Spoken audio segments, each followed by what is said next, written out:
Hello बच्चों, smart studies में मैं रविकांत सिन्हा आप सबका बहुत बहुत स्वागत करता हूं। और आज जो हम पढ़ने वाले हैं वो है skills for handling retail business. किसी भी रिटेल बिजनेस, रिटेल के व्यापार को चलाने के लिए कौन कौन से कौशल की आवश्यकता होती है, ऐसे कौन से स्किल्स हैं जो एक रिटेल को बेहतर तरीके से चलाने में और साथ साथ अब रिटेल स्टोर में काम करने में हमें सहायक होते हैं। तो वीडियो शुरू करने से पहले ये सूचना, अगर ये चैनल सब्सक्राइब नहीं किया है तो जल्दी से सब्सक्राइब कर ले ताकि आपको आने वाले वीडियोस, आने वाले क्लासेस के सारे नोटिफिकेशन आपको मिल जाएं और आप उस क्लासेस को अटेंड कर सकें और समझ सकें। तो चलिए शुरू करते हैं आज का सेशन। मीनिंग ऑफ स्किल्स, कौशल क्या होता है? बच्चों, कौशल जो है एक निश्चित समय, ऊर्जा या दोनों के भीतर पूर्व निर्धारित परिणामों के साथ एक कार्य करने की क्षमता होती है। कौशल का मतलब और कुछ नहीं, एक अपनी क्षमता जो हमारे अंदर मौजूद है। हम कोई कार्य को कितनी ऊर्जा के साथ और कितनी एनर्जी के साथ और कितने समय में उस कार्य को पूर्ण कर लेते हैं, यही हमारा कौशल है। ठीक है, जैसे मशीन कोई कार्य करता है, बहुत फास्ट करता है, बहुत जल्दी करता है। ठीक है, क्योंकि वो मशीन की एफिशिएंसी अच्छी है, उसके कौशल अच्छा है। उसी तरह एक इंसान में आपको दो इंसान सामने रख दिया जाए, है ना, एक का कौशल जो है काफ़ी अच्छा है, एक जो है काफ़ी जल्दी काम कर लेता है, जल्दी काम कंप्लीट करके दूसरा काम में लग जाता है। तो वो उसके कौशल पर डिपेंड करता है। ठीक है, कोई कस्टमर को काफ़ी ज़्यादा अच्छे से कन्विंस कर लेता है, कस्टमर से अच्छे से बात कर लेता है, वो उसका एक कौशल है। ठीक है, कोई इंसान जो है फास्ट बहुत नए नए पकवान बना लेता है कम समय में और बहुत ही स्वादिष्ट पकवान बना लेता है, ये उसका कौशल है। कोई बहुत अच्छी पेंटिंग कर लेता है, कोई अच्छा जो है बिना ज़्यादा ताम झाम के बहुत सारी चीज़ें अच्छे से क्रिएट कर लेता है, नई नई चीज़ें क्रिएट कर लेता है, नए नए आइडियाज़ ले आता है, वो उसका एक कौशल है, एक क्वालिटी है। तो अपनी क्षमताओं को समझकर, ठीक है, अपनी क्षमताओं को समझकर, जो भीतर हमारी क्षमताएं हैं उसको समझकर हम अब उसको प्रॉपर एनर्जी के साथ प्रॉपर एक डायरेक्शन में कोई कार्य को करते हैं, वही हमारा कौशल कहलाता है। ठीक है, कौशल का या सामान्य या विशिष्ट हो सकते हैं। कौशल या तो एक सामान्य हो सकते हैं या तो विशिष्ट हो सकते हैं। सामान्य या विशिष्ट कैसे हो सकते हैं? जैसे मैं नॉर्मल बात कर रहा हूँ, ये मेरा एक कौशल है कि मैं कम्युनिकेट कर पा रहा हूँ। ठीक है, तो ये मेरा हैबिट में आ गया, तो हैबिट में आ गया मतलब वो सामान्य हो गया। विशिष्ट कब होगा? जब हम किसी कौशल को नई जगह पे नई तरीके से फर्स्ट टाइम उसका यूज़ कर रहे हैं, तो हमारा क्या हो जाएगा? विशिष्ट हो जाएगा। ठीक है, जैसे हम बात करें कोई नया बहुत बड़ा असेंबली में बहुत बड़ा प्रेजेंटेशन देने जा रहे हैं, एक बड़े कोई ऑर्गेनाइजेशन में डील करने जा रहे हैं, तो हमारा वहाँ पर एक कौशल जो है विशिष्ट हो जाता है, क्योंकि हम कोई बड़ी चीज़ के लिए, कोई विशेष चीज़ के लिए हम अपना कौशल का उपयोग करने जा रहे हैं। ठीक है, हो सकता है टेक्निकल कौशल हो, चाहे वो कम्युनिकेशन हो, संवाद का कौशल हो, या किसी भी फील्ड से रिलेटेड कौशल हो सकता है। ठीक है, तो कौशल का दोनों रूप होता है, सामान्य रूप भी होता है और विशिष्ट रूप भी होता है। सामान्य कौशल में समय प्रबंधन, टीम वर्क, नेतृत्व, स्वप्रेरणा शामिल है। जैसे हम मोटिवेट हो जाते हैं किसी को देखकर, कोई वीडियो देखा हमने, किसी का बायोग्राफी पढ़ी, जीवन परिचय पढ़ा, तो उसको देखकर हम मोटिवेट हो जाते हैं, पढ़कर मोटिवेट हो जाते हैं। ठीक है, टीम के साथ काम करना भी एक तरह का कौशल है। ठीक है, समय प्रबंधन, टाइम मैनेजमेंट भी एक कौशल है। आप टाइम को किस तरीके से कैसे मैनेज करते हैं, ये भी कौशल के एक श्रेणी में आता है। ठीक है, कुछ नौकरियों में विशिष्ट कौशल का उपयोग किया जाता है। अब नौकरी में आप विशिष्ट कौशल का उपयोग आप देख सकते हैं। ठीक है, यहाँ जानना महत्वपूर्ण है कि व्यक्ति के पास कौन कौन से कौशल हैं। आप जब नौकरी करने जाएंगे तो आपको इंटरव्यू देना पड़ेगा, तो इंटरव्यू में पूछा जाता है कि आपके पास कौन कौन से कौशल हैं। ठीक है, तो आप सामान्य कौशल को बता सकते हो और साथ साथ अपने प्रशिक्षण और अनुभव, है ना, से आप विशिष्ट कौशल को भी आप दर्शा सकते हो। ठीक है, ये किसी आपके एक्सपीरियंस, आपके अनुभव पर भी डिपेंड करता है कि आप उस विशिष्ट कौशल को कितने बेहतर तरीके से उपयोग कर पाए हैं और इससे आपके ज़िंदगी में, आपके लाइफ में क्या चेंजेस आए हैं। ठीक है, तो आई होप ये कौशल का मीनिंग आपको क्लियर हो गया होगा। ठीक है, हम देख सकते हैं यहाँ पर इंग्लिश में भी लिखा हुआ है स्किल्स। स्किल्स क्या है? Ability to do something good. आपकी एबिलिटी, आपकी क्षमता जो आपको कोई कार्य करने, अच्छा कार्य करने के लिए आपको प्रेरित करे, वही होता है कौशल। आपको कार्य करने, आप उस कार्य में लग जाओ। ठीक है, और उसको जल्दी कंप्लीट करना और उसको परफेक्टली कंप्लीट करना ही कौशल होता है ना। To ability to do the things well, आप किसी कार्य को अच्छे से कंप्लीट करते हो तो वो आपका कौशल कहलाता है। ठीक है, दूसरा क्या हो सकता है? Something requiring training to do well.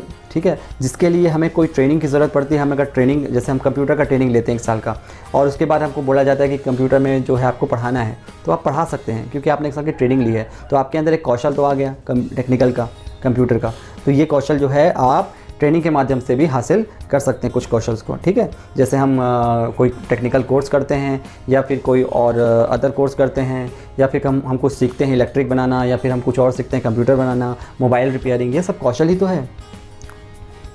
बात करते हैं बच्चों next, essential of skill development, कौशल विकास की क्या आवश्यकता है, क्यों ज़रूरी है, व्हाट इज़ द इम्पोर्टेंस। बेहतर उत्पादकता और आर्थिक विकास के लिए श्रम की प्रभावकारिता और गुणवत्ता बढ़ाने के लिए कौशल विकास एक महत्वपूर्ण साधन और खुरदरा के संदर्भ में यह शामिल है। आप देख सकते हैं कि किसी भी व्यापार में, किसी भी कोई भी, चाहे व्यापार हो चाहे जॉब हो, कहीं पर भी हम देखेंगे कौशल विकास एक महत्वपूर्ण हिस्सा होता है किसी भी व्यक्ति के विकास के लिए। ठीक है, अगर व्यक्ति विकास तभी कर सकता है जब उसका कौशल विकास हो, उसके स्किल्स अपडेट होने चाहिए। आज हर एक कंपनी की रिक्वायरमेंट है कि स्किल्डफुल पर्सन मिले, उसे सब कुछ काम आ जाए। ऐसा नहीं कि उसको अलग से ट्रेनिंग देना पड़े उस चीज़ को सिखाने के लिए। अगर आपके पास स्किल्स है, कम्युनिकेशन स्किल्स है, तो आप आसानी से हर जगह जॉब कर सकते हैं। ठीक है, अगर आपके पास टेक्निकल स्किल्स है, आप टेक्निकल कंपनी में जॉब कर सकते हैं, IT कंपनीज़ और बड़ी बड़ी कंपनीज़ में, है ना। अगर आपके पास और भी दूसरे स्किल्स हैं, इंटरपर्सनल स्किल्स, आप ऐसे फील्ड में भी जॉब कर सकते हैं जहाँ पर उसकी रिक्वायरमेंट है। आज के डेट में हर एक कंपनीज़ एक स्किलफुल पर्सन, एक स्किलफुल एम्प्लॉय चाहती है। ठीक है, उसी तरह सेम इज़ रिटेल स्टोर। आप रिटेल सेक्टर में आप जाएंगे तो रिटेल में भी आपको स्किलफुल पर्सन की बहुत आवश्यकता होती है। ठीक है, क्योंकि इससे गुणवत्ता बढ़ती है, साथ साथ आपके द्वारा जो उत्पाद की बिक्री होती है, जो कस्टमर से रिलेशन बनता है, वो सारी चीज़ें काफ़ी ज़्यादा इंपॉर्टेंट होती है। ठीक है, taking the stock of the retail store. ठीक है, आप देख सकते हैं रिटेल स्टोर का जायज़ा लेना, यह आकलन करना कि रिटेलर कहाँ खड़ा है और विकास का प्रबंधन और व्यक्तिगत और व्यावसायिक संपत्ति की यथार्थवादी सूची ले रहा है। ठीक है, आपको ये भी आपके अंदर एक स्किल होनी चाहिए। आप किसी रिटेल स्टोर में काम कर रहे हो तो आपको रिटेल स्टोर की सारे प्रोडक्ट की जानकारी प्रॉपर तरीके से होनी चाहिए। कौन सा प्रोडक्ट कहाँ रखा हुआ है, कितनी मात्रा में रखा हुआ है, कि कौन सा प्रोडक्ट को जो है एक्सपायरी हो गया है, कौन सा प्रोडक्ट जो है नया है, ये सारी जानकारी आपको एक जहाँ पर आप काम कर रहे हैं वहाँ पर होना चाहिए। क्योंकि आपको ऑब्जर्व करके सीखना है। आप जितना जल्दी ऑब्जर्व करोगे आपके अंदर वो स्किल्स आएंगी, और वो स्किल्स आएंगी तो डेफिनेटली आप उसको फास्ट तरीके से कर सकते हैं। नेक्स्ट है क्रिएट अ प्लान। हमेशा कोशिश करो कि आप कोई काम करने से पहले उसकी प्लानिंग कर लो। जैसे हम कोई भी चीज़ करने से पहले प्लानिंग करके करेंगे तो उसका आउटकम काफ़ी ज़्यादा हमारे फेवर में होता है, क्योंकि हम उस चीज़ को प्रॉपर तरीके से प्लान्ड तरीके से करते हैं कि हमें पहले ये करना है, फिर वो करना है, फिर ये करना है, फिर वो करना है। प्लानिंग, योजना बनाना काफ़ी ज़्यादा ज़रूरी है। ठीक है, इससे हम जो है रिटेल स्टोर को काफ़ी ज़्यादा ग्रो कर सकते हैं। नेक्स्ट है क्रिएटिंग एनवायरनमेंट फॉर डेवलपमेंट। कौशल विकास से और क्या हो सकता है कि यहाँ पर डेवलपमेंट की अपार संभावना होती है। ठीक है, आत्म सुधार की, वातावरण को बेहतर बनाने में काफ़ी ज़्यादा मदद करती है। ठीक है, आप देख सकते हैं निरंतर और स्वनिर्देशित सीखने का अभ्यास करते रहना चाहिए। हम कोशिश करते रहना चाहिए कि आपको हमेशा कोशिश करें कि निरंतर आप अभ्यास करते रहें। आपसे कोई गलती हो जाए तो गलती से सीख कर आप अभ्यास करें, उसी से आपका ये कौशल बढ़ेगा। जब तक गलती नहीं करोगे तो आपको कौशल नहीं बढ़ेगा। तो आप गलती से आप सीखें, दूसरों की गलती से सीखें। समस्या या गलतियों पर ध्यान दें। आप जो भी समस्या में फंस जाते हैं या आपसे कोई गलती हो जाती है उस पर ध्यान देकर उसे सुधारने की कोशिश करें। एक पेशेवर स्तर पर साथियों के साथ बातचीत करें। ठीक है, आप एक प्रोफेशनली किस तरीके से बात करना है वो सीखें कि आप अपने फ्रेंड्स के साथ किस तरीके से बात करते हैं। वहीं एक कर्मचारी दूसरे कर्मचारी के साथ कैसे बात कर रहे हैं, तो ये सारी चीज़ को सीखना है। स्वास्थ्य पर ध्यान देना भी एक इम्पॉर्टेंट हिस्सा है स्किल डेवलपमेंट का। हमारा स्वास्थ्य अच्छा रहेगा तो हम अच्छे से काम कर पाएंगे। ठीक है, आगे बढ़ते हैं बच्चों। Skills for sales associate customer service. Customer sales associate के क्या क्या स्किल्स होने चाहिए, कौन कौन से स्किल्स हैं। तो सबसे पहला स्किल्स आता है वो है पेशेंस। पेशेंस का मतलब होता है धैर्य। एक रिटेलर को बहुत धैर्य, सेल्स एसोसिएट को बहुत ही धैर्य रखना होता है, क्योंकि कस्टमर्स कई बार कस्टमर की वजह से इरिटेट हो जाते हैं। कई बार हम घर के प्रॉब्लम की वजह से इरिटेट हो जाते हैं। कई बार जो है अन्य समस्या से इरिटेट हो जाते हैं। तो हमें धैर्य रखना बहुत ज़रूरी है, क्योंकि यहाँ पर ऐसा है कि पेशेंस को हर एक कंपनी बहुत ज़्यादा प्रीफर करती है, क्योंकि अगर आप पेशेंस रखोगे तो हर प्रॉब्लम का सॉल्यूशन आप आसानी से निकाल सकते हो। इसीलिए धैर्य रखना बहुत ज़रूरी है, क्योंकि हर कस्टमर्स एक जैसा नहीं होता। ठीक है, दूसरा है यहाँ पर बच्चों अटेंटिवनेस क्यों ज़रूरी है। सेल्स एसोसिएट को अपना हर समय अटेंटिव रहना बहुत ज़रूरी है, अलर्ट रहना, सावधान रहना बहुत ज़रूरी है, क्योंकि डे टू डे में कौन सा कस्टमर किस प्रकार से आ जाए, कौन सी समस्या आ जाए, आपको हर वक्त जो है आपको अटेंटिव रहना बहुत ज़रूरी है। इससे आप जो है एक अच्छे टारगेट को अचीव करने में आपको ये मदद भी करेगा और आपको हमेशा जो है होल डे एनर्जेटिक रखेगा। फिर नेक्स्ट है कम्युनिकेशन स्किल्स। कम्युनिकेशन स्किल का मतलब होता है संवाद कौशल। संवाद कौशल से आप ये समझ सकते हैं कि एक ऐसा कौशल है जो आपको काफ़ी ज़्यादा आगे तक ले जाएगा। ठीक है, संवाद कौशल में आपकी लिसनिंग हैबिट भी चेक की जाती है। अगर आप सुनने की क्षमता आपकी अच्छी है तो भी आप एक संवाद कौशल में निपुण हो जाते हैं। कम्युनिकेशन कब पूरा होता है? जब दो व्यक्ति आपस में एक बोल रहा है, एक सुन रहा है, एक बोल रहा है, एक सुन रहा है। ठीक है, तो वहाँ पर लिसनिंग भी चल रही है और कम्युनिकेशन भी चल रहा है, तो दोनों चीज़ें एक साथ साइमल्टेनियसली चल रही है, तो ये प्रॉपर कम्युनिकेशन होता है। अगर वो कम्युनिकेशन ब्रेक कब हो जाएगा? जब वो बोल रहा है, सुन नहीं रहा है। तो इस तरीके से अगर कम्युनिकेशन गैप आ गया तो ये कम्युनिकेशन पूरा नहीं होता। हम जो बात बोलना चाहते हैं कस्टमर को, वो जो समझाना चाहते हैं, वो प्रॉपर तरीके से कम्युनिकेट हो जाए, कस्टमर की समझ में आ जाए। कोई भी प्रोडक्ट एंड सर्विस है, कस्टमर बार बार पूछ रहा है तो बार बार उसे बताकर उसके बाद उसकी जिज्ञासा को शांत करना, ये भी हमारी जिम्मेदारी होती है। Sales associate must also clearly explain the information and process to the customer needs to complete the transaction. Customer की जो भी समस्या है, जो भी क्वेरीज हैं, उसको एक्सप्लेन करके अच्छे से समझाना भी उनकी जिम्मेदारी होती है। यही कम्युनिकेशन स्किल्स होता है, ताकि कस्टमर्स उनकी बात को ध्यान से सुने। फिर है प्रोडक्ट नॉलेज। आपके पास प्रोडक्ट नॉलेज, आप जहाँ पर काम कर रहे हैं या फिर आपका खुद का स्टोर है, आपको प्रोडक्ट का नॉलेज होना बहुत ज़रूरी है। क्या अपडेट्स आ रहे हैं, क्या प्रोडक्ट में क्या क्या चेंजेस आ रहे हैं, क्या ऑफर्स आ रहे हैं, कौन से प्रोडक्ट में जो है किस प्रोडक्ट की क्वालिटी, कौन से प्रोडक्ट की क्वालिटी, कौन से प्रोडक्ट की डिमांड ज़्यादा है, ये सारे नॉलेज आपको होने चाहिए। कौन से प्रोडक्ट से क्या फ़ायदा होता है ना, ये सारी चीज़ें आपको सेलिंग में काफ़ी हेल्प करेंगे। उसके बाद है पॉजिटिव लैंग्वेज। हमेशा कोशिश करें, क्या है, चाहे जितने भी बुरा भी समय हो, आपका लैंग्वेज जो है पॉजिटिव होना अति आवश्यक है। क्योंकि हम जब कस्टमर से बात कर रहे होते हैं तो हमारा लैंग्वेज पे कमांड होना बहुत ज़रूरी है, क्योंकि हम किस विनम्र भाव से कर रहे हैं, विनम्रता भी जो है आपके लैंग्वेज में होनी चाहिए।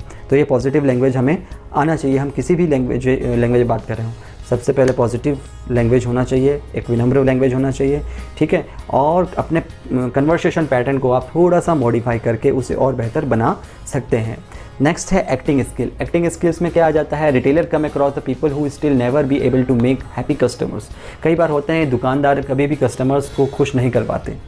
ठीक है, इस कारण जो है कई बार रिटेलर जो है कस्टमर्स को लूज़ कर जाते हैं, कस्टमर जो है चले जाते हैं। ठीक है, या डील बहुत बोरिंग हो जाती है, या फिर वो दुकान में जाना नहीं चाहते कस्टमर। तो ऐसे में आप एक्टिंग स्किल्स का यूज़ करके, एक्टिंग स्किल्स का मतलब आपको थोड़ा सा अपने में चेंजेस ला के, एक्ट करके उस चीज़ को करना और थोड़ा सा एंटरटेनिंग कर देना और थोड़ा सा मज़ेदार कर देना, तो इससे कस्टमर अट्रैक्ट होंगे और आप जो है आपकी दुकान पे वो ज़्यादा पहुंचेंगे। तो इससे जो है एक्टिंग स्किल से आप ये चीज़ कर सकते हैं, जिससे कस्टमर जो है सेल्स एसोसिएट को, ठीक है, कस्टमर से डील करने में थोड़ा आसानी होगा। वो एग्जांपल ले सकता है, कोई रियल लाइफ एग्जांपल, जिससे जो एक्ट करके वो बता सके कि मैंने यूज़ किया है या आप भी यूज़ करें। इस प्रकार से वो एक्टिंग करके वो चीज़ को डील क्लोज कर सकता है।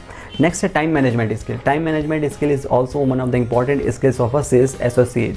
Retailers may be busy in so much research-packed production activities. However, she must have the capability to solve the customer problems in a limited time. आपको कम से कम समय में कस्टमर के प्रॉब्लम को सॉल्यूशन सॉल्व करना, ये टाइम मैनेजमेंट का important skill होता है. ठीक है, एज अ सेल्स एसोसिएट अगर आपके पास कस्टमर आए, आपके पास 2-3 प्रॉब्लम उनकी है, अगर आपने उनकी प्रॉब्लम को सुनकर तुरंत या फिर कुछ समय में, कम समय में उनका आंसर कर दिया, तो ये आपका टाइम मैनेजमेंट स्किल्स कहलाता है. उसके साथ साथ आपने बाकी काम भी हैम्पर नहीं होने दिया, बाकी काम भी आपका साथ साथ चलता रहा, ये होता है टाइम मैनेजमेंट स्किल्स. आपने समय पर काम को कंप्लीट कर लिया और समय पर घर पहुँच गए, ये होता है टाइम मैनेजमेंट स्किल. आपने समय पर घर पहुँचकर सारे काम कर लिए, ये होता है टाइम मैनेजमेंट स्किल. आपने सारे काम पूरा करके आप पढ़ाई में लग गए, ये हो जाए टाइम मैनेजमेंट स्किल. तो इस तरह की स्किल्स जो है आप में होने चाहिए. उसके बाद है गोल ओरिएंटेड. गोल ओरिएंटेड होना भी बहुत ज़रूरी है कि आप किसी टारगेट को अचीव कर रहे हैं, उसको अचीव करना है, आपने वो गोल बनाया है, उसको किस तरीके से अचीव करें, वो आपका शॉर्ट टर्म में गोल है कि लॉन्ग टर्म में गोल है, ये आपको ध्यान देना ज़रूरी है. तो sales associate, as a sales associate आपको पता होना चाहिए आपका गोल क्या है, आपकी कंपनी का गोल क्या है, आपका गोल क्या है, आपको किस तरीके से उसको अचीव करना है. फिर उसके बाद है रीसाइलेंस. रीसाइलेंस का मतलब क्या होता है? Each day is packed with small and large challenges. It may be simply mean running out of the time to meet the sales goals, being unstaffed on unexpectedly busy day. To do this, sales associate to learn to think clearly and make quick decision, not to take the things too personally.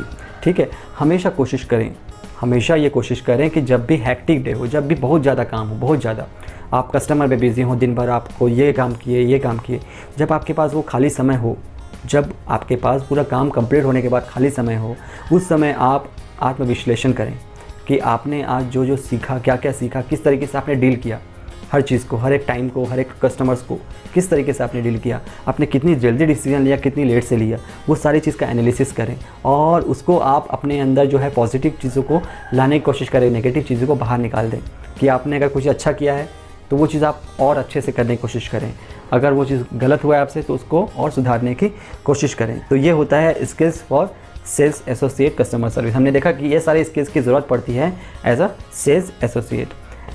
आप देख सकते हैं यहाँ पर example, position based skill, management, marketing, public relation, ये सब है position based होता है। मतलब एक पद पे आप पहुँच जाते हो तब आपको ये स्किल्स को ध्यान रखना पड़ता है। एक तो पहला टाइम मैनेजमेंट, क्योंकि आपको टाइम, जैसे कलेक्टर है, कलेक्टर का टाइम है बहुत ही ज़्यादा सख्त होता है कि वो टाइम पे जो है वो ऑफिस पहुँचता है, टाइम पे वो सारे कार्य करता है और टाइम पे उसे जाना होता है, ठीक है। दूसरा है मार्केटिंग।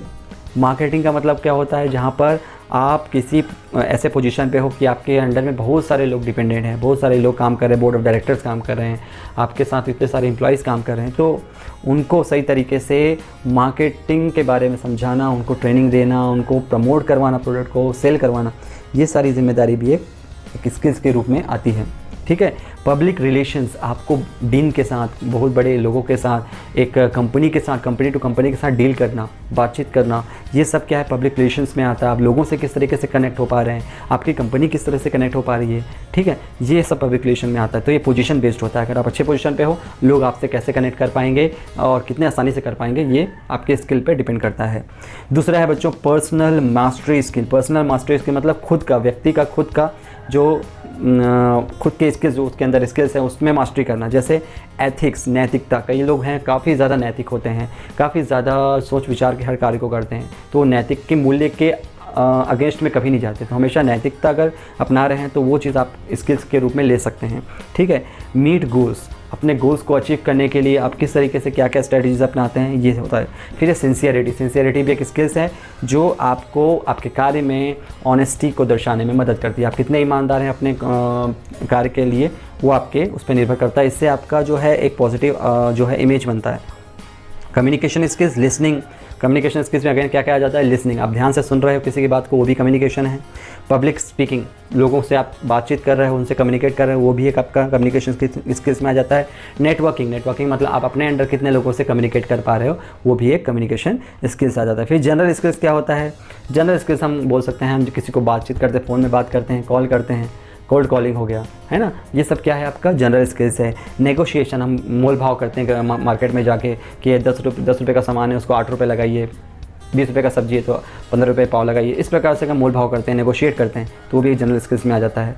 कंसल्टेशन, कंसल्टेशन मतलब हो गया कंसल्ट करना, किसी से सुझाव लेना, सलाह लेना, ये भी एक सलाह देना, ये भी एक जनरल स्किल्स में आ जाता है, ठीक है।